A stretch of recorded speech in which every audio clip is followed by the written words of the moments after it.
Assalamu alaikum, it's Dayan from Ekhoni Shomoi. Look at this. This is the Teesta River in India, flowing, powering their cities. Now look at this. The same river, barely 50 kilometers downstream, inside Bangladesh. Dead.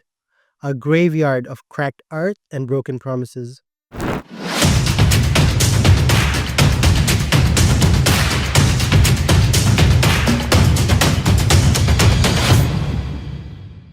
You know what this is? This is exactly what happens when your neighbor is a bully who smiles in your face while stabbing you in the back. This is what happens when regional powers can do whatever they want because international law is a joke and bilateral agreements aren't worth the paper they're printed on. Today we're exposing India's systematic theft of Bangladesh's water. This isn't just about a river. This is about how powerful countries crush weaker neighbors, how treaties mean nothing when you're dealing with an expansionist state, and how millions of Bangladeshis are suffering while the world stays silent. Let's go back to 1947. The British left South Asia, but they made damn sure to leave behind time bombs that would keep the region destabilized for generations. When they drew the Radcliffe Line, they didn't just divide land randomly, they deliberately created dependencies. They gave India control of 83% of Teesta River's catchment area. Then East Pakistan got 17%. Think about that. A river that flows through our territory, that sustains our people, and we were given 17% control over its source? This wasn't an accident. This was calculated. This was ensuring that Bangladesh would forever be at India's mercy when it comes to water. And India, they've exploited this colonial gift ever since. In 1983, after years of Bangladesh asking for water rights from a shared river, India agreed to an arrangement: 39% for them, 36% for us, 25% left for the river's environmental flow. And you know what happened next? Absolutely nothing. That agreement was never implemented. It was just a PR stunt. Then, 1996, the Ganges Water Treaty was signed. Everyone celebrated. They said that Teesta would be next. But how naive were we? It's been around 3 decades. 3 decades of empty promises. Every bilateral meeting, every summit, every photo op with smiling leaders shaking hands. They said Teesta will be resolved soon. It's our priority. They said they understand Bangladesh's concerns. Now let me show you what India has actually built to choke Bangladesh, because this isn't subtle resource management. This is weaponized infrastructure designed to control every drop of water before it reaches our border. The Ghazal barrage, built in 1990 in West Bengal, just 100 kilometers upstream from Bangladesh. You know what this monster can do? It can divert the entire flow of Teesta during the dry season, every single drop. And that's exactly what they do every year. November to April, when our farmers in Rangpur, Lalmonirhat, Kurigram desperately need water for the borer rice season, India shuts off the tap completely. They channel everything into their irrigation canals. 922,000 hectares of Indian farmland get watered, while our farmers watch their fields turn to dust. Our Teesta Barrage project in Lalmonirhat, designed to irrigate 750,000 hectares, it just sits there like a monument to India's broken promises. An expensive piece of infrastructure that can't function because there is no water to pump. But wait, it gets even worse. Head upstream to Sikkim, where Teesta originates. India has built or is building over 26 hydroelectric dams on Teesta and its tributaries. 26 dams. This isn't just about generating electricity. This is about control. Their dams don't just block water, they control when it flows, how much flows, and whether anything flows at all. And here's the most insulting part of India's hypocrisy. During monsoon season, when they don't need the water and their reservoirs are full, they suddenly open all the floodgates at once, without warning, without coordination with Bangladesh. So we go from crippling drought in winter to devastating flash floods in summer. Our farmers lose their crops to drought, and then lose them again to floods. But India doesn't care because both scenarios serve their interests. Drought keeps us weak and dependent, and floods, well, that's just washing away the evidence of their water theft. This is systematic. This is calculated. This is India's water imperialism in action. Let me tell you what India's water aggression actually means on the ground.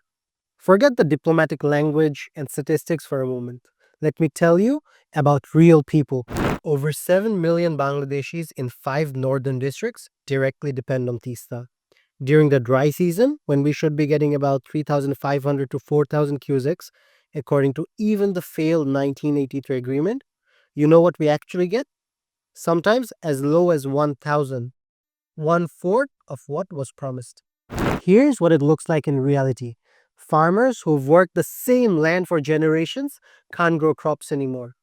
Rice production has collapsed. These aren't numbers on a chart. These are families that have lost everything. Fathers who can't feed their children anymore. Farmers forced to migrate to Dhaka, living in slums because India turned their fertile land into desert.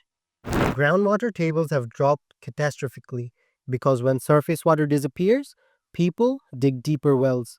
But there's no limit to that, too. Wells are drying up. People don't have drinking water, let alone irrigation water. Women in these regions walk 3 to 4 kilometers every day just to fetch water for their families. Children suffer from waterborne diseases because what little water is available is contaminated. The fish species that once thrived in Teesta, gone. Fishermen who fed their families for generations, their livelihoods destroyed. The river ecosystem is dead, not dying, dead. India killed it. And you know what's happening on the other side of the border? Indian politicians in West Bengal are winning elections by promising more irrigation projects, more water for their farmers. They're celebrating their development while directly causing our destruction. Modi visits Bangladesh, smiles for the cameras, talks about friendship and cooperation and shared heritage, then goes back to Delhi and approves another dam in Sikkim. This is what being India's neighbor means. This is what their strategic partnership looks like. This is what regional cooperation translates to when you're the smaller, weaker country. They take what they want, when they want it, and how they want it. And we're supposed to be grateful they're talking to us at all. India Bangladesh water diplomacy is an absolute joke. Every few years, there's a summit. Prime ministers meet, foreign ministers meet, joint commission meetings, working groups, technical committees, bilateral dialogues. You know what comes out of all this? Photo opportunities, joint statements with beautiful language and historic friendship, commitment to resolving outstanding issues. TISA comes up every single time. We're close to a solution. Technical details are being worked out. It's our priorities. These are what they say. But then, nothing happens. 2011, almost had it. Mamata said no. 2015, Modi visits Dhaka, talks about it, does nothing. 2017, Hasina visits Delhi, raises it again, gets vague promises. 2019, Modi comes back, we get a railway agreement instead. Railway connectivity while our people are dying of thirst. 2024, new interim government in Bangladesh. Same old excuses from India. 40 years of this circus. 40 years of being told to wait, to be patient, to trust the process, to give India time to manage their domestic political constraints. You know what I think? I think India's never going to sign a fair Teesta treaty. And it's not because of Mamata Banerjee or West Bengal politics or federalism or any of that nonsense they feed us. It's because India doesn't want to. It's that simple. A treaty means accountability. It means legal obligation. It means that actually have to share water instead of taking whatever they want. It means treating Bangladesh as an equal partner instead of as a resource to be exploited. Why would they give that up? What's their incentive? They control the water, they have the power, and as long as there's no treaty, they can do whatever serves their interests, while blaming domestic politics wherever Bangladesh complains. We need to stop being naive about this. India's strategy isn't to resolve the Teesta issue, it's to manage Bangladeshi frustration just enough that we don't cause too much international noise, while continuing to do exactly what they've been doing for 40 years. Where's the international pressure on India? Where's the UN? Where are all these international organizations that claim to care about human rights and humanitarian issues? Silent, completely silent, because India is a big market, a regional power, and apparently that means they can starve their neighbors without consequence. Let me explain why India will continue strangling Bangladesh and while they'll never willingly change course. First, domestic politics trumps everything. West Bengal has 42 parliamentary seats. That's massive in Indian electoral map. North Bengal farmers vote on water issues. No Indian leader, no matter how powerful, wants to be accused of giving Bangladesh their water. That's how they frame it internally, as if our rightful share of a shared river is charity and they're being generous enough to consider. Second, strategic leverage. Water is power. As long as India controls Teesta, they control a critical pressure point on Bangladesh. They can use it as a leverage for other issues trade, transit, security cooperation, whatever they want. Why would they voluntarily give up that leverage? Third, their own water crisis. India is facing water scarcity. Their groundwater is depleting faster than anywhere in the world. They're fighting with Pakistan over Indus waters, with Nepal over multiple rivers, positioning against China over the Brahmaputra. They have states fighting each other over rivers. They're not going to prioritize Bangladesh's survival when they're scrambling to secure water for themselves. Fourth, and this is the most brutal truth nobody wants to say out loud, they simply don't respect Bangladesh as an equal. In India's strategic calculus, we are a smaller neighbor to be managed, not a partner to be respected. Our farmers' suffering doesn't matter to their policymakers. Our economic losses don't factor into their decisions. What matters is India's interests, India's growth, and India's power. And the international system is designed to protect exactly that kind of behavior. The UN isn't going to pressure India. International courts have no enforcement mechanism. Bilateral treaties only work when both parties negotiate in good faith.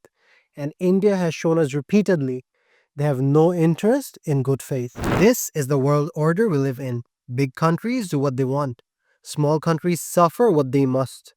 And all the international law and diplomatic niceties are just decoration on top of raw power politics. 7 million Bangladeshis are directly suffering. Millions more are affected indirectly. An entire region's economy is being destroyed. An ecosystem that sustained life for centuries is dead. And India? They're building more dams, expanding more irrigation projects, and making the same empty promises they've been making for 40 years. The Teesta River is dying, and India is killing it. Let's not use diplomatic language here. This isn't a water sharing challenge or a bilateral issue requiring negotiation. This is one country systematically strangling another and doing it slowly enough that the international community doesn't care. We have been patient. We have been diplomatic.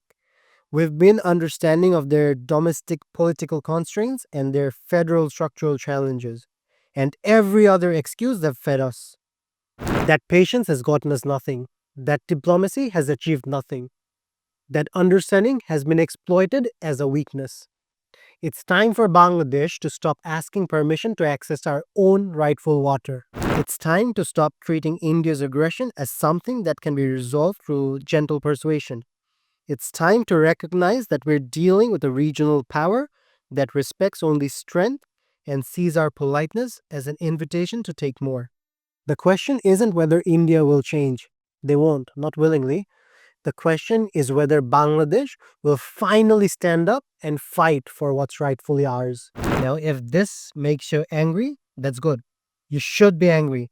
Channel that into action. Share this. Talk about Teesta. Demand that our government stop treating this as a back burner issue. Demand international attention. Make noise.